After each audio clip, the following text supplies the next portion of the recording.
উলামায়ে কেরামের মাকাম কত উঁচু, এই বিষয়টাকে আপনাদের খেদমতে আপনাদের হৃদয়ঙ্গম করবার জন্য কোরআনে হাকিম থেকে সূরাতুল মুজাদালার 11 নম্বর আয়াতে কারিমার শেষের অংশটুকুন তেলাওয়াত করেছি এবং বিশ্বনবী জনাবে মুহাম্মদুর রাসূলুল্লাহ সাল্লাল্লাহু আলাইহি ওয়াসাল্লামের জবানে মোবারকের পবিত্র আহাদিসে মোবারকা থেকে বহুল পঠিত একখানা হাদিস পাঠ করেছি। এই আয়াতে কারিমা আর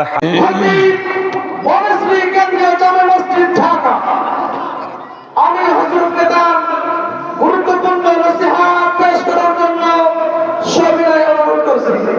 আশরাফুল উলুম মাদ্রাসা, আশরাফুল উলুম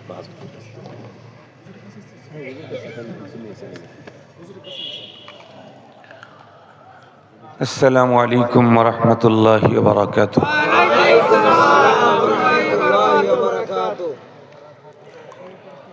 ইন্নাল হামদালিল্লাহ নাহমাদুহু ওয়া নাস্তাঈনুহু ওয়া নাস্তাগফিরুহু ওয়া নু'মিনু বিহি ওয়া নাতাওয়াক্কালু আলাইহি ونعوذ بالله من شرور أنفسنا ومن سيئات أعمالنا من يهده الله فلا مضل له ومن يضلله فلا هادي له ونشهد أن لا إله إلا الله وحده لا شريك له ونشهد أن سيدنا وسندنا وحبيبنا وشفيعنا وطبيبنا وطبيب قلوبنا وأولانا ومولانا محمدا عبده ورسوله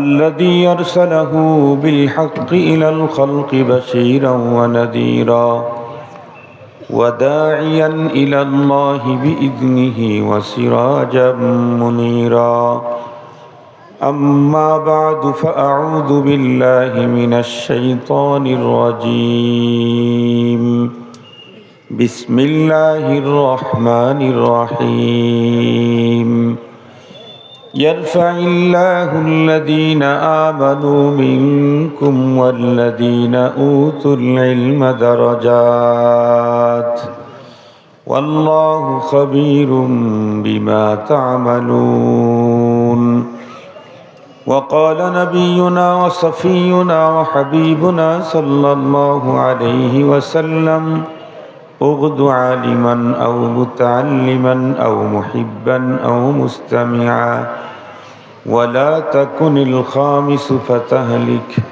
أو كما قال عليه الصلاة والسلام صدق الله مولانا العظيم وصدق رسوله النبي الأمي الكريم ونحن على ذلك لمن الشاهدين والشاكرين والحمد لله رب العالمين اللهم صل على سيدنا مولانا محمد وعلى آله وأصحابه وبارك وسلم اللهم صل على محمد النبي الأمي وعلى آله وسلم تسليما يا رب صل وسلم دائما أبدا على حبيبك خير الخلق كلهم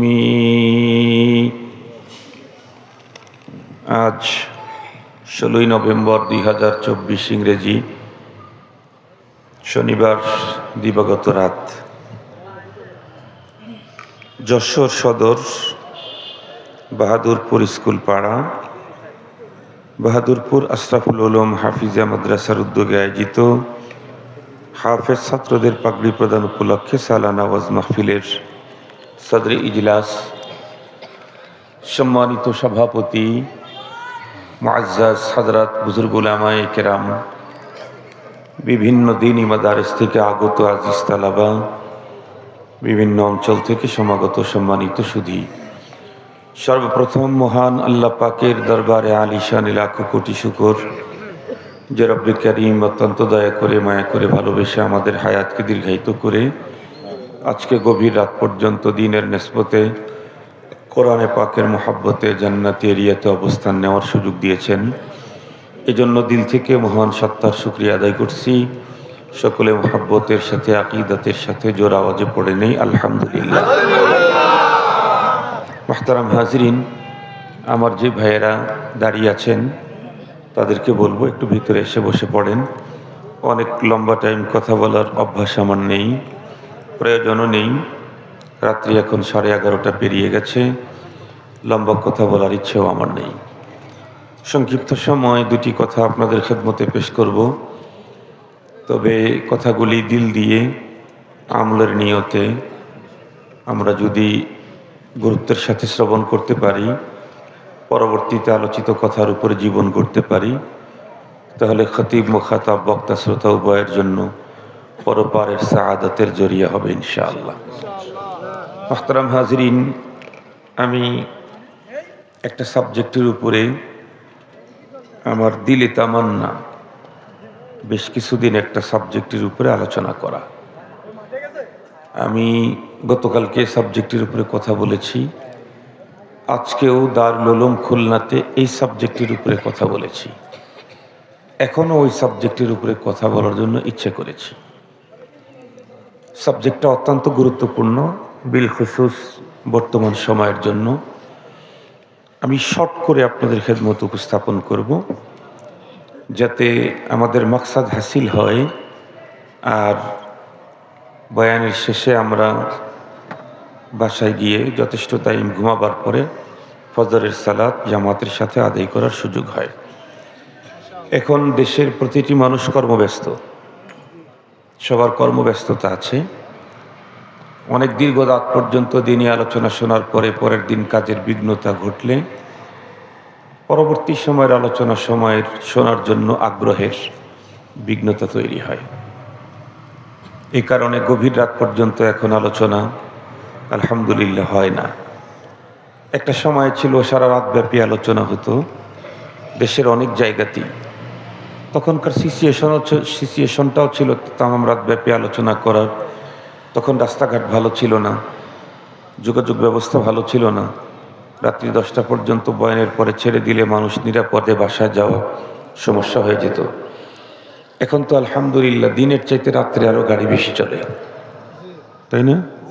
দিনের চাইতে রাত্রে আরও গাড়ি বেশি চলে। এই কারণেই, তাছাড়া মানুষের জীবনের ব্যস্ততা অনেক বেশি বেড়ে গেছে। এই জন্য ওলামায়ে কেরাম আগের বক্তারা 2.5 ঘন্টা বয়ান করছেন, এখন ম্যাক্সিমাম মুয়াজ্জিনরা 1 ঘন্টা সোয়া ঘন্টা বয়ান করেন। আপনারা লক্ষ্য করে দেখবেন। আমিও অল্প টাইমই ইনশাআল্লাহ কথা বলার জন্য চেষ্টা করব। আমার আজকের আলোচনার টপিকস হচ্ছে মাকামে উলামা, উলামায়ে কেরামের মর্যাদা, তাদের মাকাম, তাদের রুতবা, আল্লাহ পাক তাদেরকে কোন পজিশনে রেখেছেন, সাধারণ মুসলমান আলেমদের সাথে কেমন আচরণ করা দরকার, কিভাবে মিশা দরকার, এই বিষয়টা নিয়ে আমি আজকে আপনাদের খেদমতে আলোচনা করব। এই বিষয়টাকে কেন চয়েস করলাম, তার একটা বড় কারণ হলো আমরা প্রত্যেকেই জানি এই পৃথিবীতে মানুষ তৈরির আগে মানুষের শত্রু তৈরি হয়েছে। বলেন তো দেখি, আদম আলাইহিস সালাম আগে তৈরি না ইবলিস আগে তৈরি? ইবলিস আগে। কত আগে? 1000 বছর আগে। আদম আলাইহিস সালাম তৈরির 1000 বছর আগে ইবলিসের জন্ম। এরপরে ইবলিস এই পৃথিবীতেও আদম আলাইহিস সালামের আগে এসেছে। ইবলিস তো আসমানে ছিল, রব্বুল আলামিন তাকে ওখানে নিয়েছিলেন। ইবলিস রব্বুল আলামিনের হুকুম অমান্য করলো, অহংকার করলো। রব্বুল আলামিন তাকে বললেন, উখরুজ ইন্নাকা রাজিম, তুই এখান থেকে বেরিয়ে যা, তুই মারদুদ, তুই মালউন। তো শয়তান ওখান থেকে আগে আসছে, এরপরে মানুষ আসছে। এখন অনেকের মনের মধ্যে প্রশ্ন, হুজুর আল্লাহ পাক যদি আমাদেরকে এত আদর করে জান্নাতে নেয়ার জন্য তৈরি করে থাকেন, তাহলে আমাকে তৈরি করার আগে আমার শত্রু তৈরি করলেন কেন? আমাদেরকে পাঠাবার আগে আমাদের শত্রু পাঠালেন কেন? এই জাতীয় প্রশ্ন কিন্তু অনেকের মনে থাকতে পারে, আপনাদের মনেও থাকতে পারে। এর একটা চমৎকার জবাব লিখেছেন, এসেছে আমাদের বড়রা তাদের বয়ানাতের মধ্যে বলেছেন। এই উত্তরটাকে সুন্দর করে বুঝতে চাইলে একটা ঘটনা শুনতে হবে। গালিবান কারি তৈয়ব সাহেব রহমতুল্লাহ আলী খুতুবাতে হাকিমুল ইসলামের ভিতরে এটা বর্ণনা করেছেন। এক আল্লাহর বান্দা বিয়ে করেছে। এখন তো সময় ভিন্ন রকমের। আমরাই ছোট থাকতে দেখতাম ছেলে এবং মেয়ে, এদের যে বিয়ে হতো, বিয়েতে ছেলেও মেয়ে চয়েস করতে যেত না, মেয়ে তো ছেলে চয়েস করার প্রশ্নই আসে না। চয়েস করতো কে? ছেলে এবং মেয়ের অভিভাবক। আমার মনে হয় এখানেও এমনও কোনো মুরব্বী থাকতেই পারেন যে মুরব্বী বিয়ে করেছেন আগ্ধ হওয়ার আগে, বিবাহের আগ্ধ হওয়ার আগে স্ত্রীকে দেখেই নেই। চাচা দেখে বিয়ে করে নিয়ে ঠিক করছেন, নানা দেখে ঠিক করছেন, নানি দেখে ঠিক করছেন, বড় আম্মা ঠিক করছেন, বাস ওইটাই হয়ে গেছে। দিন চলতে চলতে চলতে চলতে এখন একদম উল্টা। এখন বাবা মার চয়েস চলে না, এখন ওদের চয়েস বাবা মাকে গ্রহণ করতে হয়। ওরা চয়েস করে, তাও চয়েসের পদ্ধতিটাও যে খুব বেশি সুন্দর তা না। ওদের চয়েস হয় কোথায়? চয়েস হয় রমনার বটমূলে, চয়েসের জায়গা। ওদের চয়েস হয় কোথায়? চয়েস হয় কোনো সেতুর উপরে, না হয় বৈশাখীতে। ঠিক বললাম না ভুল বললাম? আপনারা শুনলে অবাক হবেন, সম্ভবত দিনাজপুরেই হবে। একটা মেলাই বসে ছেলে আর মেয়ে চয়েসের। ওই মেলাতে মেয়েরা আসবে, ছেলেরা আসবে, দুইজনের চয়েস হলে বিয়ে হয়ে যাবে। কিন্তু দুঃখের সাথে বলতে হয়, যেই সময় বাবা মা চয়েস করে ছেলে মেয়েদেরকে বিবাহ করাইছে, সেই সময়ের বিবাহ বন্ধনগুলি কখনো নষ্ট হয় নাই। এখন ওরা চয়েস করে, 3 মাস পরে আবার অ্যাসিড মারে। ঠিক বললাম? ওরা চয়েস করে, 3 মাসের ভিতরে আবার অ্যাসিড মারে, আবার ব্রিফকেসে পাওয়া যায়, আবার লাশ টুকরা করে পলিথিনে ভরে। আজকেও গাড়ির ভিতরে বসে খবরাখবর একটু দেখি, একটা দুঃসংবাদ দেখলাম। একজনকে এক মেয়ে ঘুমের মেডিসিন খাওয়ায়া তাকে হত্যা করে 7টা টুকরা করে 2টা পলির ভিতরে তার বডিগুলাকে ভাগ করে 2 জায়গায় ফালায় দিয়ে আসছে। 7 টুকরা করেছে। স্বামী স্ত্রী না, অবৈধ সম্পর্ক। তো সেদিকে যেতে চাই না। তখন তো মানুষ বিয়ে করত মুরব্বীদের চয়েসে। তো এই জাতীয় ওই সময়ের কথা বলতেছি, এক আল্লাহর বান্দা বিয়ে করেছে। তো বিয়ের মূল উদ্দেশ্য হলো এখান থেকে নসল বাড়ানো, এটা হলো মূল উদ্দেশ্য। এবং বিবাহের দ্বারা একজন পুরুষ নারীর মিলকে বোঝার মালিক হয়, আর কিছুর মালিক হয় না। বিয়ে করলে স্বামী তার স্ত্রীর বডির গর্দানের মূল এটার মালিক হয় না। মিলকে রাকাবার মালিক হয় হলো কেনার দ্বারায়, দাস দাসী বান্দি গোলাম কিনলে। বিবাহের দ্বারায় মিলকে বোঝার মালিক হয়। মিলকে বোঝা মানে বিশেষ অঙ্গ থেকে ফায়দা হাসিল করা, এটার মালিক হয় হলো বিবাহের দ্বারায়। ওইটা ওর একটা কঠিন সাবজেক্ট, ওইটা বুঝাইতে চাইলে একটু সময় লাগবে, ওইটা আমি বলবো না। মূল টার্গেটই হলো এখান থেকে নসল বাড়ানো। বর্তমান বাংলাদেশে পাকিস্তানের একজন বড় আলেম সফর করতেছেন, ইলিয়াস গুম্মান হাফিজাহুল্লাহ। গতকালকে ওনার সাথে আমার প্রোগ্রাম, আন্তর্জাতিক ইসলামী মহাসম্মেলন সংস্থার উদ্যোগে আয়োজিত চট্টগ্রামের ঐতিহাসিক জমিয়তুল ফালা মাঠে জামিয়া মাদানিয়া শোলকবহরে হুজুরের সাথে খাবার খাচ্ছিলাম দস্তরখানায়। তো হুজুর তখন কথোপকথন, কথাবার্তা, আলোচনা হলো। হুজুর একাধিক বিয়ে করেছেন, এটা বিষয় নিয়ে কথাবার্তা আলোচনা হলো। মুহতারাম হাজিরিন, খুব ভালো করে বুঝবেন, ওই আল্লাহর বান্দা বিয়ে করেছেন, কিন্তু দুঃখের বিষয় হলো স্ত্রী তার বেডে আসে না। স্ত্রী তার বেডে আসে না। বহু ডাক্তার, কবরেজ, ঝাড় ফু, বাবা, যত দরবার টরবার আছে সব জায়গায় গেছে, দরবারও করছে, অফিস আদালত অনেক কিছু করছে, কিন্তু কোনো অবস্থাতেই স্ত্রীকে সে বেডে নিতে পারে না। একজন জওয়ান যুবক মানুষ, বৈধ স্ত্রী একই ঘরে থাকে, ঘুম আসার কথা না, হালাল স্ত্রী। লম্বা টাইম পর্যন্ত সে তামাম রাত কষ্ট করে এপাশ ওপাশ করে নির্ঘুম রাত কাটাইছে, লম্বা টাইম। একটা পর্যায়ে রপ্তা চলতে চলতে 1-2 বছর যখন চলে গেছে, তখন এটা ওদের অভ্যাসে পরিণত হয়ে গেছে। এখন আর ওই ঝামেলাটা হয় না, নির্ঘুম রাত কাটাতে হয় না, এখন তারা দুইজনই ঘুমাইতে পারে। তো মোটামুটি আরও কয়েক বছর চলে গেছে, 10-12 বছর সাক্ষাৎ হয় না, কিন্তু তালাকও দেয় না। কেন? আব্বা আম্মা নিয়ে আসছে, তাদের মুখ মারা যাবে না, সম্মান রক্ষা করতে হবে, ইজ্জত রক্ষা করতে হবে। হঠাৎ করে একদিন, তখন হয়তো বাবা মা দুনিয়াতে নাই ওনার, উনি গার্ডিয়ান হয়ে গেছেন, 20-12-14 বছর চলে গেছে, উনি খাটে ঘুমান, স্ত্রী নিচে ঘুমান।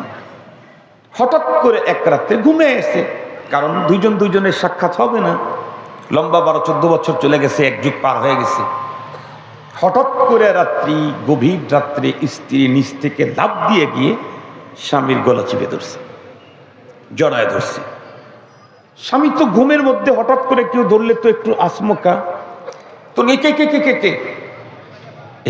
কে যখন বলতেছে স্ত্রী, তখন স্বামীর মুখে আস্তে হাত দিয়ে বলতেছে, আওয়াজ করো না। তো তুমি কেন? তুমি তো আমার কাছে আসো না। আরে সরো এখান থেকে। অভিমান তো হবেই, বিবাহের পরে 14টা বছর ভিন্ন বেডে রাখছে, এখন আসতে চাইলেই কি আর রিচিভ করবে? কিছু তো দুঃখ বেদনা অভিমান আছেই, এজন্য যতই সরায় দিতে চায় সে আরো স্বামীকে জড়ায় ধরে, কিছু বুঝতে পারতেছে না। এক পর্যায়ে অল্পক্ষণের মধ্যেই সে তার রাগ, ক্রোধ, অভিমান সবকে বিদায়ী করে দিয়ে স্ত্রীকে জিজ্ঞেস করলো, ওগো, হঠাৎ করে তুমি আমাকে এভাবে জড়িয়ে ধরছো, এতদিন ডাক্তার, কবিরাজ, হাকিম, মুক্তার সব দিয়ে কাজ হলো না, আজকে তোমাকে ধাক্কাই তারপরে সরে যাও না, কারণটা কি? সে তখন উত্তর করলো, জোরে কথা বলো না। কেন? ওই যে দেখো ঘরের ভিতরে কি? উনি তো ঘুমের থেকে উঠছেন, তুমি তো দেখেন নাই। পরে কানে কানে বলতেছে, ঘরের ভিতরে চোর ঢুকছে। তো তাই নাকি? বলে হ্যাঁ। বাড়িওয়ালা তখন ডেকে বলতেছে চোরকে, এই চোর, তোকে আমি বাড়ির মালিক হয়ে বলতেছি, তুই প্রতি রাত্রি আমার ঘরে আসবি, আমার ঘরে আসবি। মুহতারাম হাজিরিন, চোরকে যখন এই বলে ডাক দিছে, তখন কি চোর আছে না গেছে? চোর তো গেছে। এখন কথা হলো, বাড়িওয়ালা চোরকে আমন্ত্রণ করলো কেন? বাড়িওয়ালা চোরকে আমন্ত্রণ করছে হলো এই কারণে যে, চোর, তুই একমাত্র ব্যক্তি যেটা এদেশের অফিস পারে নাই, আদালত পারে নাই, দরবার পারে নাই, হুজুর পারে নাই, কোনো দরগাও হয় নাই, তাবিজে হয় নাই, কোনো মান্যতেও হয় নাই, গরু দিয়াও হয় নাই, তোরে দেওয়া হয়েছে। সেটা তুই যখন আমার ঘরে ঢুকছস, আমার স্ত্রী তখন নিজের সতীত্বকে রক্ষার জন্য, তার ইজ্জত সম্মান রক্ষার জন্য সে আমাকে জড়ায়া ধরেছে। মুহতারাম হাজিরিন, এই জায়গায় বাড়িওয়ালা যেমন চোরকে আমন্ত্রণ করতেছে কেন? শুধুই তার প্রিয়তমাকে তার কাছে পাওয়ার জন্য। রব্বুল আলামিন মানুষ তৈরি করার আগে মানুষের শত্রু তৈরি করে দিয়েছে কেন? যাতে করে মানুষ ইবলিস থেকে বাঁচার জন্য হলেও রব্বে কারীমকে জড়ায়া ধরে থাকে। ইবলিস থেকে বাঁচার জন্য হলেও রবকে জড়ায় ধরে।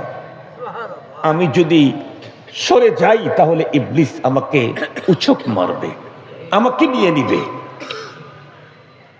আমাকে অন্য জায়গায় ডাইভার্ট করে ফেলবে। এজন্য হলেও আমি রবের সাথে লেগে থাকা দরকার।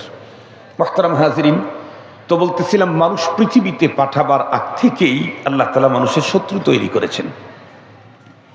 ওলামাদের শত্রুর তো আলহামদুলিল্লাহ অভাব নাই। কি বলেন? দিন যত গড়তেছে আলেম বিদ্বেষীদের কাতার তত ভারী হচ্ছে। কিন্তু অতীব দুঃখের সাথে বলছি, আমি বিগত দিনগুলাতে এই দেশেই তো দেখলাম আলেম ওলামাদের শত্রু হলো রাম বাম নাস্তিক মুরতাদ তথাকথিত কিছু সংখ্যক সুশীল। এরা হলো ওলামায়ে কেরামের বিরুদ্ধে, এরা ধর্মের বিরুদ্ধে, দিন এবং দিনদারদের বিরুদ্ধে। ইদানিংকাল বেশ কয়েক বছর হয় দেখতেছি যে না, তাদের সাথে আরো একটা গ্রুপ অ্যাড হয়ে গেছে। দেখতে বড় অত্যন্ত কষ্টকর, ব্যথাদায়ক, বলতে ইচ্ছেও করে না, কষ্ট লাগে, ব্যথা লাগে, না বলে পারছি না। সেটি তাদের মুখে দাঁড়িয়ে আছে, তাদের মাথায় টুপিও আছে, পাগড়ি ভি আছে, পাঞ্জাবিও আছে, তারা দিনের কিছু কাজের সাথে লেগেও আছে। একটা পর্যায়ে তারা নিজেদেরকে ধর্মের ওই কাজের ঠিকাদারও মনে করে। এরপরেও দিন যতই গড়তেছে তারা কেন যেন ওলামা বিদ্বেষীতে সামনের দিকে আগাইতেছে। তাদের কলম, তাদের জবান, তাদের হাত কোনোটাই যেন আলেমদের বিপক্ষে যাইতে আর কুণ্ঠাবোধ করতেছে না। এই অবস্থা যদি চলতে থাকে তাহলে আগামী প্রজন্মের জন্য ভয়ঙ্কর এক দুঃসংবাদ, ভয়ঙ্কর দুঃসংবাদ। আমি অত বেশি চিল্লাবো না, তবে আমার কথাগুলি একটু দিল দিয়ে শ্রবণ করবেন, ইনশাআল্লাহ ফায়দা হবে। আপনারা বলেন, এই পৃথিবীতে আল্লাহ তাআলা মানুষ পাঠিয়েছেন, এই মানুষদের এহকালীন শান্তি পরকালীন মুক্তির জন্য দুইটা ধারা পৃথিবীতে আল্লাহ তাআলা চালু রেখেছেন। একটা হলো কিতাবুল্লাহর ধারা, আর একটা হলো রিজালুল্লাহর ধারা। এই পৃথিবীতে আল্লাহ পাক মানুষ পাঠিয়েছেন। এই মানুষ কোন ধারায় চললে আল্লাহ পাবে, জান্নাতে যাবে, এজন্য আল্লাহ পাক তার পক্ষ থেকে গাইড দিয়েছেন। এটা করো, এটা ছাড়ো, এটা করো, এটা ছাড়ো, এটা করো, এটা ছাড়ো। এটা করো, এটা ছাড়ো করবে তার পদ্ধতি কি, ছাড়বে তার পদ্ধতি কি, এই পদ্ধতির প্রশিক্ষণ দেওয়ার জন্য প্র্যাকটিক্যাল প্রশিক্ষকও পাঠিয়েছেন কিতাবের সাথে সাথে। সহজ বুঝবার জন্য একটা মিসাল দেই। কোরআনে হাকিমে আল্লাহ বলেন, আকিমিস সালাতা তারাফাইন নাহার ওয়া যুলাফাম মিনাল লাইল ইন্নাল হাসানাতি ইউযহিবনাস সাইয়্যাত যালিকা যিকরা লিয-যাকিরিন। কোরআনে আল্লাহ পাক বলেন, তোমরা নামাজ আদায় করো, নামাজ কায়েম করো। কখন? তারাফাইন নাহার, দিনের দুই ভাগে, ওয়া যুলাফাম মিনাল লাইল, এবং রাত্রের অংশে। খুব ভালো করে বুঝবেন, দিনের দুই ভাগে দুই সাইডে রাত্রে নামাজ আদায় করতে বলছেন। সেটা কখন কখন, এবং এই নামাজটা কয় রাকাতের, এবং এক রাকাতে রুকু কয়টা, সেজদা কয়টা, রুকু কেমনে, সেজদা কেমনে, এই জাতীয় বিস্তারিত বর্ণনা কোরআনের কোথাও, কথা বলেন, কোথাও ওয়ার্ডার আসছে, ওয়ার্ডার আসছে। জীবনের গুনাহ মাপ নিতে চাও তাহলে এই নামাজগুলি আদায় করো। ইন্নাল হাসানাত ইউযহিবনাস সাইয়্যাত, তাই নামাজের দ্বারাই তোমার গুনাহগুলি মাফ হয়ে যাবে। নবীজি এটা আরো স্পষ্ট করে বলেছেন, আস-সালাওয়াতুল খামস ওয়াল জুমআতু ইলাল জুমআ ওয়া রামাদানুন ইলা রামাদান মুকাফফিরাতুন লিমা বাইনাহুন্না ইযা ইজতানাবাতিল কাবাইর। নবীজি বলেন, কেউ যদি কবিরা গুনাহ থেকে নিজেকে সেফ রাখে আর 5 ওয়াক্ত সালাত আদায় করে, জুমার নামাজ পড়ে, রমজানের রোজা রাখে, তাই তার আমল নামায় আর কোনো গুনাহই থাকতে পারে না। এটা হলো একেবারে মুলাখাস তরজমা বললাম।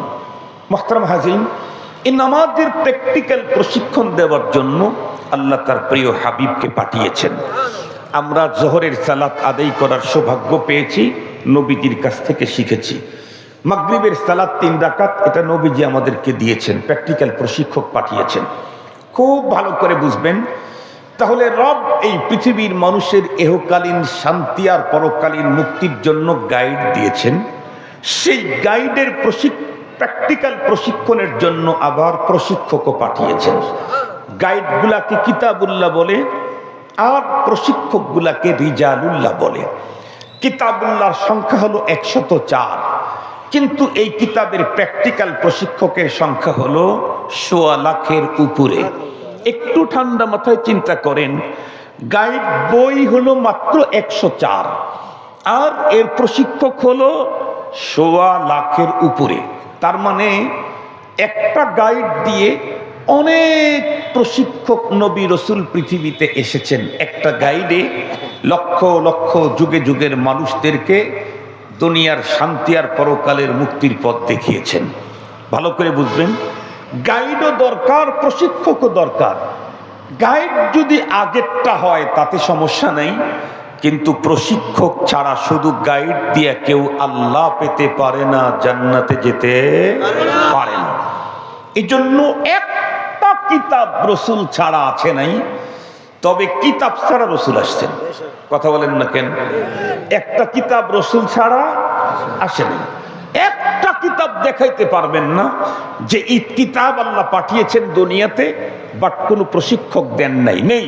এমন আছে রসুল পাঠিয়েছেন, তাকে স্বতন্ত্র কিতাব দেন নাই। তো তাহলে উনি কি করলেন? ওনাকে বলা হয়েছে ওই আগেরটা দিয়েই কাজ চালান, আগেরটা দিয়েই কাজ চালান, আগেরটা দিয়েই কাজ চালান। খুব ভালো করে বুঝবেন। কি বোঝা গেল? কিয়ামত পর্যন্ত এই পৃথিবীর মানুষ আল্লাহ পেতে চাইলে, জান্নাতে যেতে চাইলে, ইহকালীন শান্তি পরকালীন মুক্তি নিশ্চিত করতে চাইলে দুইটা জিনিস লাগবে। একটা হলো কিতাবুল্লাহ, আর একটা হলো রিজালুল্লাহ। খুব ভালো করে বুঝবেন, অন্য অন্য নবীগণের সময় তো কিতাব দেওয়া হয়েছে একটা, এরপরে নবী পাঠানো হয়েছে অনেকগুলি, ওই এক কিতাব দিয়ে নবীগণ পথ দেখাইছেন। আমাদের শেষ কিতাব যেটা নাজিল হলো কোরআনে হাকিম, যার উপরে নাজিল হলো মহানবী মুহাম্মদুর রাসূলুল্লাহ সাল্লাল্লাহু আলাইহি ওয়াসাল্লাম, যার উপরে নাজিল হয়েছে, উনি কি আছেন না চলে গেছেন? কত বছর? 1400 বছর। 1400 বছর হয় নবীজি আমাদের মাঝে নেই।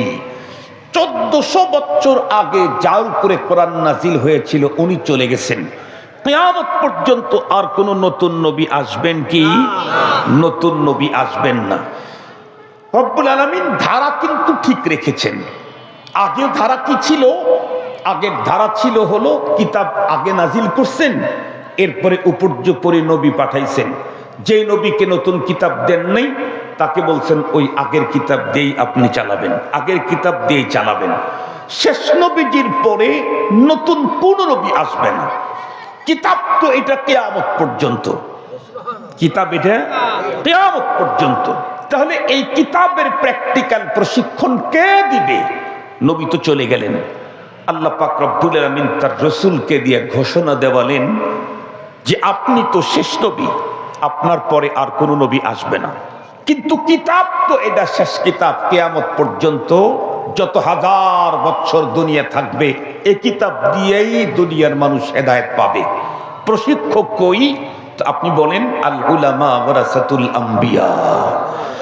আর নবী আসবে না, তবে নায়েবে নবী কিয়ামত পর্যন্তই আসবে। সুবহানাল্লাহ বলবেন না? নবী আসবে না, নায়েবে নবী কিয়ামত পর্যন্তই তৈরি হবে। নবী আর আসবে না, নায়েবে নবী কিয়ামত পর্যন্ত তৈরি হবে। খুব ভালো করে বুঝবেন, সঙ্গত কারণেই কিয়ামত পর্যন্ত মানুষ আল্লাহ পেতে চাইলে, জান্নাতে যেতে চাইলে কোরআনে পাকের এই গাইডলাইন নায়েবে নবীদের প্র্যাকটিক্যাল প্রশিক্ষণের মাধ্যমেই আল্লাহ পেতে হবে, জান্নাতে যেতে হবে।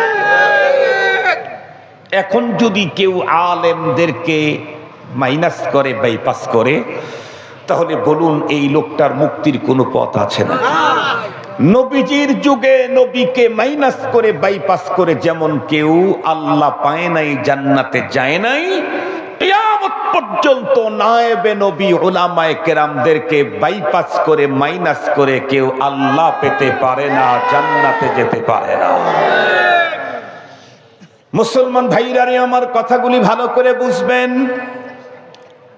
উলামায়ে কেরামের মাকাম কত উঁচু, এই বিষয়টাকে আপনাদের খেদমতে, আপনাদের হৃদয়ঙ্গম করবার জন্য কোরআনে হাকিম থেকে সূরাতুল মুজাদালার 11 নম্বর আয়াতে কারিমার শেষের অংশটুকুন তেলাওয়াত করেছি এবং বিশ্বনবী জনাবে মুহাম্মদুর রাসূলুল্লাহ সাল্লাল্লাহু আলাইহি ওয়াসাল্লামের জবানে মোবারকের পবিত্র আহাদিসে মোবারকা থেকে বহুল পঠিত একখানা হাদিস পাঠ করেছি। এই আয়াতে কারিমা আর হাদিসের দিকে যদি সূক্ষ্ম দৃষ্টিতে তাকানো যায় তাহলেই বোঝা যায় আলেমের মর্যাদা কোথায়। আজকের যেই সমস্ত আমাদের ভাই বন্ধুরা উলামায়ে কেরামের বিরুদ্ধে কলম লেখলেন, যারা আলেমের বিরুদ্ধে আওয়াজ করলেন, যারা আলেমের বিরুদ্ধে হাত উঠাইলেন, যারা আলেমের বিরুদ্ধে বক্তব্য দিলেন, ওই বন্ধুরা মূলত আলেমকে চিনতেই পারে নাই, জানতেই পারে নাই। সত্যিকার অর্থে যদি আলেমের মাকাম আর মর্যাদা যদি জানে, জিন্দিগিতে কোনোদিন আলেমের বিরুদ্ধে কথা বলবে তো দূরের কথা, আলেমের জুতা সোজা করার জন্য সিরিয়াল দিয়ে পাগল থাকবে।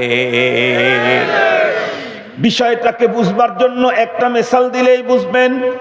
ধরে নেন বর্তমান বাংলাদেশটা এখন অন্তর্বর্তীকালীন বন্ধুরা আমার সরকার যারা আছে তাদের বন্ধুরা আমার প্রধান উপদেষ্টা হলেন একজন ডক্টর ইউনূস। তামাম দুনিয়া যাকে স্যার বলে, তামাম দুনিয়া, আমেরিকায় গেলেও উনি স্যার, কানাডায় গেলেও উনি স্যার, জাপান জার্মানে গেলেও উনি স্যার। তার মানে আমি অনেক ভূয়সী প্রশংসা করছি তা কিন্তু না, বাস্তব কথা যেটা সেটা বলছি। দুনিয়ার দিক থেকে, জাগতিক দিক থেকে, ধর্ম আর দ্বীনের দিক থেকে বলছি না, জাগতিক দিক থেকে এই লোকটাকে তামাম দুনিয়ার ভিতরে সবচেয়ে উন্নত একজন ফেমাস মানুষ হিসাবেই মানুষ চিনে। যে কোনো বিশ্ববিদ্যালয় পৃথিবীর যেখানেই যাক তাকে ভিন্ন রকমের মর্যাদা দেয়। এত বড় মর্যাদাবান বিশ্বের ভিতরে ফেমাস একজন মানুষ আমাদের দেশের বন্ধুরা আমার প্রধান উপদেষ্টা হয়েছে। ধরে নেন এই অঞ্চলের কোনো একটা এমন গ্রাম আছে যেই গ্রামের ভিতরে এখনো পর্যন্ত শহরের কোনো ছোঁয়া লাগে নাই। ধরে নেন একটা এলাকা ৫-৭টা গ্রাম, যেই গ্রামের ভিতরে কোনো দোকানপাট কোনো কিচ্ছু নাই, এখনো গ্রামের পূর্বের গ্রামের সিস্টেম আছে। ওই গ্রামের ভিতরে যদি অন্তর্বর্তীকালীন সরকার প্রধান ডক্টর ইউনূস ঢোকে, যেই গ্রামের একজন লোকে তাকে চিনে না, বলুন তো দেখি ওই জায়গায় যাওয়ার পরে তাকে কি পরিমাণে মূল্য দিবে? একটু জোরে বলেন। সহজভাবে বলি, আমাদের গ্রামে এখনো আছে, গ্রামগঞ্জে ওই দেখা যায় যে কোনো একটা টার্নিং পয়েন্টে ছোট্ট একটা চা স্টল, ভিতরে কিছু বিস্কিট, চানাচুর, বিড়ি, সিগারেট, পান, চা আছে। গ্রামের চা, গ্রামের চা কোনটা তা জানেন? কোন রকম পাতি, কোন কোয়ালিটির তা দেখা দরকার নাই, তবে মিষ্টি দিলেই চা। ঠিক বললাম না? ঠিক বললাম। গ্রামীণ চায়ের বৈশিষ্ট্য হলো মিষ্টি ভালো হতে হবে। এটা কিন্তু শহরে আবার এই চা চলে না। গ্রামের চা এক কাপের দাম 5 টাকা, শহরের কোনো কোনো জায়গায় এক কাপের দাম 500 টাকা। মোহতারাম হাজরিন, তো গ্রামেই লোকজন বসে আছে, চা স্টল, চেয়ার টেয়ার কিছু নাই, বাঁশ দিয়ে বানায় রাখছে, মাচাল বলে আমাদের। আপনারা কি বলেন? মাচা বলেন? মাচা চিনেন তো? বাঁশ দিয়ে বানানো মাচা। এখানে পুরা মাচার উপরে 3 জন বসে থেকে চা খাইতেছে। ডক্টর ইউনূস সেখানে গেছেন, কথার কথা বলতেছি আর কি। উনি অনেক লম্বা রাস্তা গেছেন, টায়ার্ড হয়ে গেছে, তো ভাবলেন একটু চাটা খাইলে একটা শরীরের ভিতরে একটা এনার্জি আসবে। বল ভাই আমার একটা চা দাও। তো তাকে চা দিয়েছে। বেচারা ভাবলেন চা পাইলাম তো একটু বসে পান করি। তো দেখলেন সবচাইতে অল্প বয়সের একটা ছেলে আছে, ওর চা প্রায় শেষের দিকে। তো জিজ্ঞাসা করছে, বাবা তুমি কি একটু উঠবে, আমি একটু চা খেতেছি, একটু বসে খেলে ভালো হয়। এখনকার ছেলেরা তো বাবা, এখনকার ছোটরা মুরব্বীদেরও মুরব্বী, কথা বলেন না? মুরব্বীদেরও মুরব্বীদের মুরব্বী। এখনকার ছেলেরা মুরব্বীদেরকে ইসলাহ করে, মুরব্বীদেরকে ইসলাহ করে। আল্লাহ হেফাজত করুক। ওই ছেলে তখন টাকায় থেকে বলতেছে, হ্যাঁ মিয়া দেখতে তো শিক্ষিতের মতো মনে হয়, আচরণটা কেমন? বেচারা অবাক হয়ে গেল। গ্রামের ভিতরে ঢুকছি, মাসালে বসতে চাইতেছি, আমেরিকায় সার বলে যায়, সময় পায় না। তো পরে বলতেছে যে আপনি চা বসে খাবেন, আমি কি করতেছি? উনি বলেন ঠিক আছে বাবা, সরি আমার ভুল হয়ে গেছে। তো উনি দাঁড়ায় আছেন, ছেলেটা চা খায় উঠে চলে গেল, উনি বসলেন। কিছুক্ষণ পরেই দেখা গেল চতুর্দিক থেকে খালি পো পো পো পো পো পো করে সাইরেন বাজতেছে। কিরে কিরে, দেখে ওই দিক থেকে র্যাবের গাড়ি, ওই দিক থেকে পুলিশের গাড়ি, ওই দিক থেকে বিজিবির গাড়ি, ওই দিক থেকে আর্মির গাড়ি, ওই দিক থেকে সিআইডির গাড়ি, ওই দিক থেকে ডিএসবির গাড়ি, ওই দিক থেকে ডিজিএফআই এর গাড়ি, ওই দিক থেকে এনএসআই এর গাড়ি। এক কথা বাংলাদেশের প্রশাসনিক ডিপার্টমেন্টের যতগুলো আছে সব খালি খুঁজতেছে স্যার গেল কোথায়, স্যার গেল কোথায়। যখন চতুর্দিক থেকে বাঁশির আওয়াজ, কি হলো কি হলো, পরবর্তীতে ওরা সবাই জানতে পারলো যিনি এসে চা খাচ্ছেন উনি এদেশের অন্তর্বর্তীকালীন সরকারের প্রধান। এখন বলেন দেখি, এই পরিচয় জানার পরে এখন কি মাসালে জায়গা দিবে? না, এখনো দিবে না। তবে তখন দেয় নাই হলো তুচ্ছ মনে করে, এখন দিবে না হলো এত বড় প্রধান এখানে বসতে দেওয়া যায় না। এলাকার সবচাইতে বেশি দাবি চেয়ার আছে এমপির বাড়িতে, ওইটা নিয়ে আসো। তাই তো ঠিক হবে না, তাও এখানে বসতে দিবে না। সিরিয়াল ধরবে সব বিত্তবানেরা, স্যার একটু প্লিজ আমার বাসায়, একটু প্লিজ আমার বাসায়, একটু প্লিজ আমার বাসায়। এতক্ষণ যাকে মা চায় বসতে দেয় নাই, এখন তার জুতা বহন করার জন্য এলাকার বড় লোকেরাই সিরিয়াল দিবে। কথা বলেন, ঠিক বললাম না? ঠিক বললাম। কেন? আগে চিনে নাই, এখন চিনেছে। সত্যিকার অর্থেই এদেশের ইমানদার মুসলমান ও কোরআন আর হাদিসে আলেমের মাকাম, রুতবা, মর্যাদা কি, এটা যদি দেখতে পারত, জানতে পারত, তাহলে আলেমের বিরুদ্ধে লাঠি উঠাবে, আওয়াজ করবে তো দূরের কথা, জুতা ধরার জন্য সিরিয়াল দিয়ে দাঁড়ায় থাকতো, জুতা সোজা করার জন্য দাঁড়ায় থাকতো। দেখবে কেমনে? চোখ নাই তো। হাজার বছর তবলিগের চিল্লা লাগাইলে কখনো আলেম হওয়া যায় না। একজন নার্স যদি 30,000 বছর পর্যন্ত নার্সিং সেবা দেয়, তারপরেও সার্জন ডাক্তার হয়ে যায়। আরো জোরে বলেন। একজন নার্স 30,000 বছর পর্যন্ত নার্সিং সেবা দিলে সে যেমন সার্জন ডাক্তার হয় না, একজন master, mister, barrister, lawyer, brigadier, দোকানদার, এরা কিয়ামত পর্যন্ত চিল্লা লাগাইলে আলেম হতে পারে না। আলেম এ আর এক চিজ। বিশ্বাস যদি না হয়, এখানেও যদি কেউ থাকেন, এখনই পরীক্ষা হয়ে যাক, আপনারে শুধু জিজ্ঞাসা করবো আল কারিয়া তুমাল কারিয়া, দেখবেন আপনার ভিতরে কারিয়া সৃষ্টি হয়ে যাবে। আপনার ভিতরে শুধু জিজ্ঞাসা যদি করি আল কারিয়া তুমাল কারিয়া, তখন দেখবেন ওনার ভিতরে ইজা জুলজিলাতিল আরদু জিলজালাহা শুরু হয়ে যাবে। মুহতারাম হাজরিন, ছোট করতেছি না।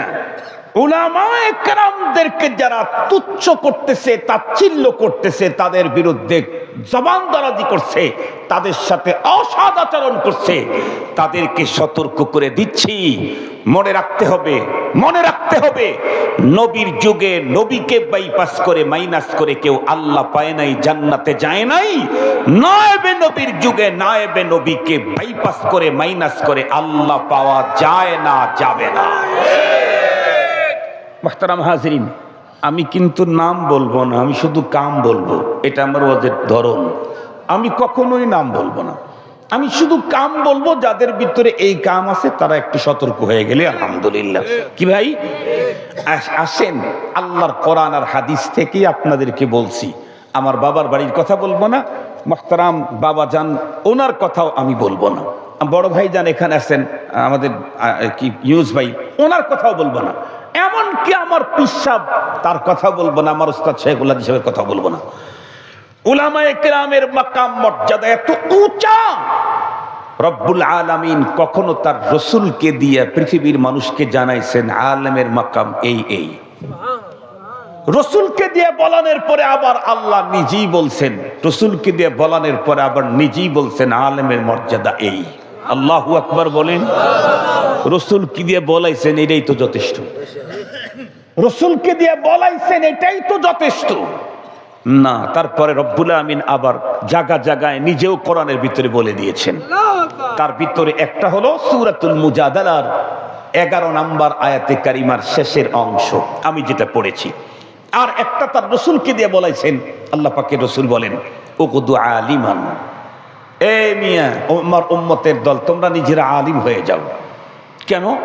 কয় তুমি যদি আলিম হতে পারো তাহলে এই আসমানের নিচে জমিনের উপরে সবচেয়ে বড় মর্যাদাবান মানুষ তুমি হতে পারবে।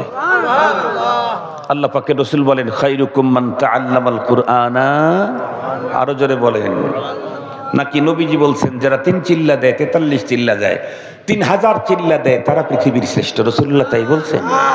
রাসূলুল্লাহ কি বলছেন? খায়রুকুম মান তাআল্লামাল কুরআনা ওয়া আল্লামা। খায়রুকুম, তোমাদের পৃথিবীর সমস্ত মানুষের মধ্যে সর্বশ্রেষ্ঠ হলো যারা কোরআনের তালিম আর তাআল্লুম করে, অর্থাৎ মুআল্লিমুল কোরআন, মুতাআল্লিমুল কোরআন।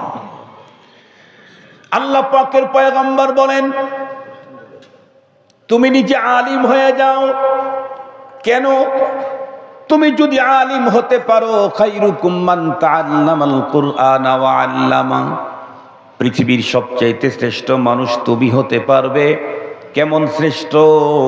আল্লাহ পাকের পয়গম্বর বলেন যারা কোরআনে পাকের ইলম অর্জন করার জন্য ঘর থেকে বের হলো, ওই মুহূর্তেই তার যে মর্যাদাটা আল্লাহ পাক বাড়ায়া দিল, গর্তের পিপিলিকা এবং সমুদ্রের মৎস্যমণ্ডলী তার জন্য আল্লাহর কাছে দোয়া করে। মুসলমান ভাই খুব ভালো করে বুঝবেন, অনেক লম্বা কথা বলতে চাই না, বারবার বলছি আলেমের মাকাম কত বড়। রব্বুল আলামিন বলেন ইয়ারফাইল্লাহুল্লাযীনা আমানু মিনকুম ওয়াল্লাযীনা উতুল ইলমা দারাজাত। এই পৃথিবীর কোটি কোটি মানুষের মধ্যে আল্লাহ পাকের কাছে মর্যাদার দিক থেকে উঁচাই হলো যারা ঈমানদার। তারা ঈমানদারের মর্যাদা কি পরিমাণ রব্বুল আলামিন কোরআনে হাকিমের ভিতরে বলেছেন জায়গা জায়গায়। তার ভিতরে একটা কথা আমি বলতে চাই, যেই কথাটা বুঝতে একটু আকল লাগবে। আল্লাহ বলেন আল্লাহু ওয়ালিয়্যুল্লাযীনা আমানু ইউখরিজুহুম মিনাদ-দুলুমাতি ইলান-নূর। বলুন, বিগত সময়, সরকারের সময় বাংলাদেশের সবচেয়ে বেশি সুবিধা ভোগ করেছে একটা ফ্যামিলির লোক, সেটা হলো শেখ। কথা বলেন, কথা বলেন। সেটা হলো শেখ। শেখ যার নামের শুরুতে আছে আর ওই পরিবারের সাথে কোন রকমের সম্পর্ক আছে, ফুফাতো ভাই হোক আর মামাতো ভাই হোক, খালাতো ভাই হোক, ফুফাতো ভাইও তো শেখ হওয়ার কথা না, মামাতো ভাইও তো শেখ হওয়ার কথা না। কারণ বংশ তো আসে হলো পুরুষের মাধ্যমে। কথা বলেন না কেন? ফুফাতো ভাই তো ফুপুর ছেলে, তার বংশ হবে তো হলো ফুপার দিক থেকে, তারপরেও শেখ। কথা বলেন না কেন? বাংলাদেশে তারপরেও শেখ। মামাতো ভাই, যে মামাতো ভাই, সেও তো ওই পরিবারের হওয়ার কথা না। কেন? মামাতো ভাই তো আসছে মামার কাছ থেকে, মামা তো নানার বংশের, আর আমি তো দাদার বংশের। কথা বলেন না কেন? তারপরেও শেখ। তো শেখ কোন রকম করে লাগলেই হলো, সহি তরিকায় হোক আর গলত তরিকায় হোক, লাগলেই তাদের খুব পাওয়ার ছিল বিগত সময় আমরা দেখেছি। কেন? কারণ ওই পরিবারের লোক বাংলাদেশের স্বাধীনতার স্থপতি ছিল এবং পাওয়ারে ছিল সেই পরিবারেরই একজন। মুহতারাম হাজরিন, শেখ পরিবারের হইলেই যদি তাকে দেখলে পুলিশ ডরায়, তাকে দেখলে আর্মি ডরায়, তাকে দেখে সেনা প্রধানও কথা বলতে ভয় পায়। রব্বুল আলামিন কোরআনে ঘোষণা দিয়ে দিলেন আল্লাহু ওয়ালিয়্যুল্লাযীনা আমানু।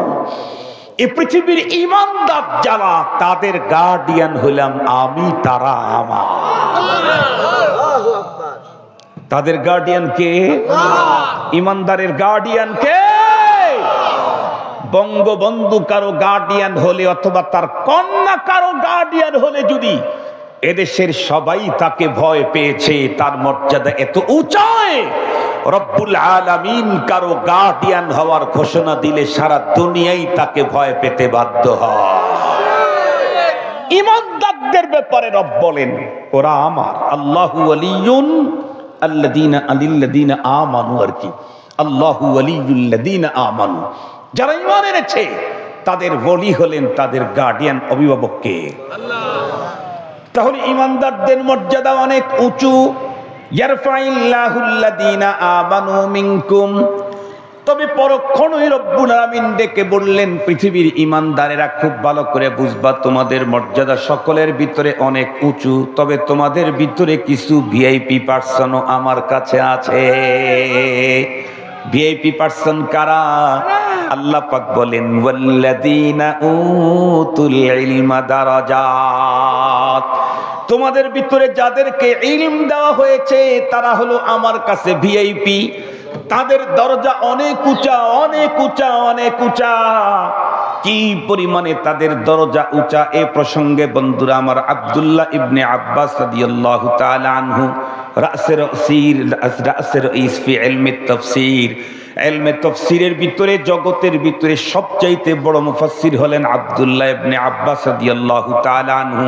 উনি বলেন, একজন ঈমানদারের চাইতে একজন আলেমের মর্যাদা কত গুণে বেশি? উনি বলেন ৭০০ দারাজা, ৭০০ দরজার উপরে একজন ঈমানদারের চাইতে আলেমের মাকাম। ৭০০ দরজা, তার ভিতরে একটা দরজা, একটা স্টেট কত উঁচা? উনি বলেন ৫০০ বছরের রাস্তা সম পরিমাণে উঁচা। ৫০০ বছরের রাস্তা পরিমাণে উঁচা যদি একটা দরজা হয়, এই রকমের ৭০০ দরজা উঁচা একজন ঈমানদারের চাইতে একজন আলেমের। খুব ভালো করে বুঝবেন, রব্বে করিম বলেন, আল্লাযীনা উতুল ইলমা দারাজাত, যাদেরকে ইলম দিয়েছি তোমরা সবাই আমার ঈমানদারেরা, তবে উলামায়ে কেরাম হলো আমার এতটাই মর্যাদাপূর্ণ, তাদের চেয়ার পাওয়ার এত শত উপরে। সঙ্গত কারণে কি হলো খুব ভালো করে বুঝবেন। কিছুদিন পূর্বেই বাংলাদেশের এক এলাকায় একজন নেতার নাম শুনলাম, ওনাকে নাকি দল থেকে কয়েক মাসের জন্য সাসপেন্ড করা হয়েছে। কেন? কারণ ওই দলের উনিও একজন ত্যাগী নেতা কর্মী হলে কি হবে, কিন্তু ওই দলের একজন ভিআইপির বিরুদ্ধে উনি কোনো কমপ্লেইন করেছেন, এটা যখন উপরের মহল জানতে পেরেছে, সঙ্গে সঙ্গে দল থেকে তাকে শোকজ করেছে ৩ মাসের জন্য। ঈমানদার মনে রাখতে হবে, আল্লাহর সঙ্গে আমার সম্পর্কে অনেক উন্নত মানের, কিন্তু রব্বুল আলামিনের কাছে ভিআইপি পার্সন হলো উলামায়ে কেরাম। সঙ্গত কারণে আমার জবান থেকে আল্লাহর নিকট ভিআইপি পার্সন যে, তার বিরুদ্ধে যদি কোনো শব্দ বের হয়, তাহলে রব্বুল আলামিন আমাকে ঈমান থেকে শোকজ করে দিয়ে দিবে। মুহতারাম হাজিরিন, আলেমের বিরুদ্ধে কথা বলে মৃত্যু পর্যন্ত ঈমান টিকে রাখার ইতিহাস অতীতে নাই, নাই, নাই, নাই। এটা আমার কথা না, আপনারা আল্লাহর রাসূলের হাদিস থেকেই বুঝবেন একটু পরেই। মুহতারাম হাজিরিন, জানেন আলেমের মাকাম? আল্লাহর কোরআন থেকে বলছি, একটু গভীরভাবে কথাটা শুনতে হবে, 5 মিনিটেই বুঝে ফেলবেন।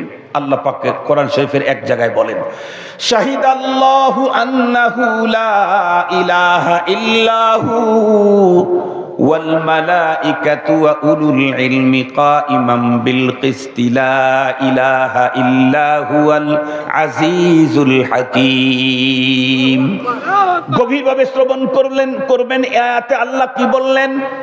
আল্লাহ পাক একটা বিষয়কে উল্লেখ করে বললেন, এই বিষয়টার ব্যাপারে 3টা সাক্ষীর কথা আল্লাহ পাক উল্লেখ করেছেন। সেই বিষয়টা কি? সেই বিষয়টা হলো এই পৃথিবীর সবচেয়ে বড় গুরুত্বপূর্ণ বিষয়। পৃথিবীর প্রতিটি মানুষের মুক্তির মূল মন্ত্র হলো ওয়াহদানিয়াতে বারি তাআলা, তাওহীদে ইলাহি, রব্বে করিমের একত্ববাদের স্লোগানটাই হলো পৃথিবীর মানুষের মুক্তির মূল মন্ত্র। যেই মানুষের কাছে দুনিয়ার সব সম্পদ আছে কিন্তু তাওহীদ নাই, এই লোকটার বন্ধুরা আমার দাম আল্লাহ পাকের কাছে কুকুর শুকুর সমতুল্য না। পক্ষান্তরে আর একজন মানুষের কাছে কিচ্ছু নাই, শুধুমাত্র কেবলমাত্র তাওহীদে খালেদ যদি থেকে থাকে, কসম আল্লাহর, এর চাইতে দামি মানুষ আল্লাহর জমিনের ভিতরে বন্ধুরা আমার অন্য কেউ অন্যভাবে হতে পারে না। সেই তাওহীদে বন্ধুরা আমার বারি তাআলা লা ইলাহা ইল্লাহু, তাওহীদের শাহাদাতের ব্যাপারে আল্লাহ পাক বলেন আমার একত্ববাদের সাক্ষী হলো 3 জন। আল্লাহর নিজের একত্ববাদের সাক্ষী আল্লাহ পাক 3 জনের কথা বললেন। তার ভিতরে একজন হলো শাহিদ আল্লাহ, আল্লাহ নিজেই তার একত্ববাদের সাক্ষী। দ্বিতীয় নাম্বার হলো ওয়াল মালাইকাতু, ফেরেশতাকুল আল্লাহ পাকের একত্ববাদের সাক্ষী। এরপরে ওয়া উলুল ইলমি, 3 নম্বরে উলামায়ে কেরাম আল্লাহ পাকের ওয়াহদানিয়তের সাক্ষী। আল্লাহু আকবার বলেন। তাহলে একত্ববাদের সাক্ষী এমন একটা কাজ, সেই কাজের ভিতরে আল্লাহ পাক রব্বুল আলামিন 3 জনের কথা উল্লেখ করেছেন। তার মধ্যে 1 নম্বরে আল্লাহ পাক, অপর দিকে আল্লাহ পাক উলামায়ে কেরামের কথা উল্লেখ করেছেন। বিষয়টা আপনাদের বুঝতে একটু কষ্ট হচ্ছে, একটা মিসাল দিলে বুঝবেন। আমাদের দেশে অনেক সময় দেখা যায় যারা এলসি ব্যবসা করে, বিদেশ থেকে মালটার আমদানি করে, এদের অনেক সময় দেখা যায় কি গভর্নমেন্ট এক নতুন আইন করছে, সেই আইনের ধারায় সব এলসি বন্ধ হয়ে গেছে, সবার এলসি বন্ধ, কিন্তু একজনের মাল চলে আসছে। সব ব্যবসায়ীরা তখন চিন্তা করে, কিরে সব তো একই সিস্টেম এলসি করলাম, সবারটা বন্ধ হলো। এমনকি ব্যবসায়ী সমিতির যে প্রেসিডেন্ট সারা বাংলাদেশের, তারটাও আটকা পড়লো। অমকের আটকা পড়লো না, ব্যাপারটা কি? ওরটা চলে আসলো, ব্যাপারটা কি? খুঁজে খুঁজে দেখে যে ওর সাথে এক মন্ত্রীর ব্যবসার শেয়ার আছে। কথা বলেন, ওর সাথে কার শেয়ার আছে ব্যবসায়? একজন মন্ত্রীর ব্যবসার শেয়ার আছে। তখন বলে, ও ভিতরে ভিতরে এই কাম, মন্ত্রীর সাথে তার ব্যবসার শেয়ার। মন্ত্রীর কয় ভাগ আছে এটা দেখা দরকার নাই, ভাগ খালি থাকলেই হলো। মন্ত্রীর ওই লোকের আছে হয়তো 1000 ভাগ, মাত্র 1 ভাগ শেয়ার মন্ত্রীর, তাও টাকা দিয়া না, এমনি দিছে সম্মান করে। ওই যে এই জাতীয় সময় বাঁচার জন্য, এই জাতীয় সময় কথা বলেন না কেন, বাঁচার জন্য যদি দিয়ে থাকে, তারপরেও তারটা ছেড়ে আসছে।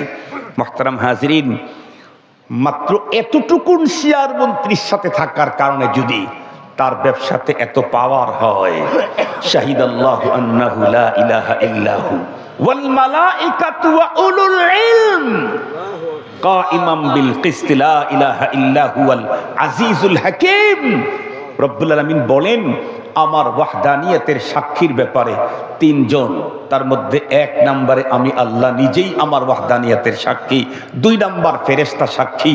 ওই সিরিয়ালে ঢুকায় রাখছেন আল্লাহ উলামায়ে কেরামদের। এখন বুঝে আসছে তো, ওই সিরিয়ালে আল্লাহ কাদেরকে ঢুকায় রাখছেন?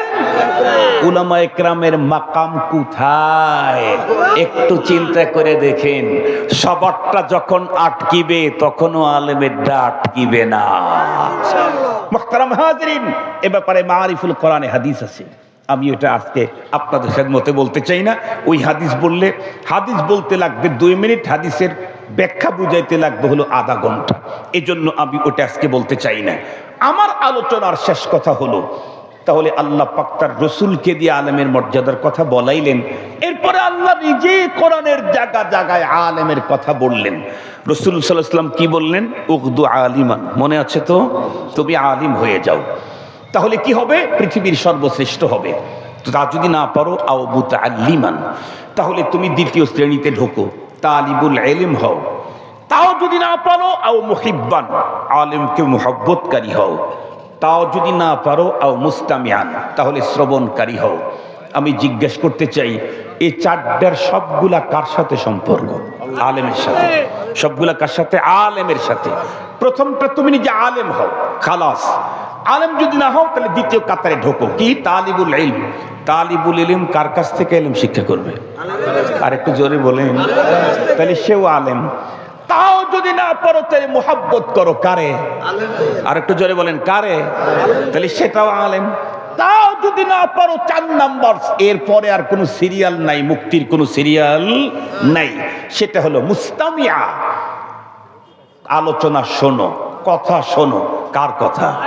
আর একটু জোরে বলেন। তাহলে বলেন তো দেখি, নাম্বার 4টা হলেও মূলত একটাই। কথা বলেন না কেন? মূলত একটাই, নাম্বার 4, কিন্তু মূলত এক। ডাইরেক্ট আলেম হও, পারো নাই 2য় স্টেটে যাও, আলেমের ছাত্র হও। তাও পারো নাই, আলেমকে মুহাব্বতকারী হও। তাও পারো নাই, আলেমের কথা শ্রবণ করতে থাকো। তা যদি না পারো, ফাতাহালি। তাহলে কি বোঝা গেল? আলেমকে ছেড়ে দিলেই আমার আর ধ্বংস থেকে মুখ বাঁচার আর কোনো পথ। আমি বলছি না নবীজি বলেছেন? আব্দুল বাসেত খান বলছেন না মুহাম্মদুর রাসূলুল্লাহ বলেছেন? মুহাম্মদুর রাসূলুল্লাহ যা বলেছেন বলেছেন নবীজি, কিন্তু বলাইলেন যেন কে? আরো জোরে বলেন, বলাইলেন কে? এই জন্য বয়ানের শুরুতেই বলেছিলাম, এই যুগে কিয়ামত পর্যন্ত মানুষ কোরআন থেকে আল্লাহর দ্বীন পাবে নায়েবে নবীর মাধ্যমে, হাদিস থেকে আল্লাহর দ্বীন পাবে নায়েবে নবীর মাধ্যমে।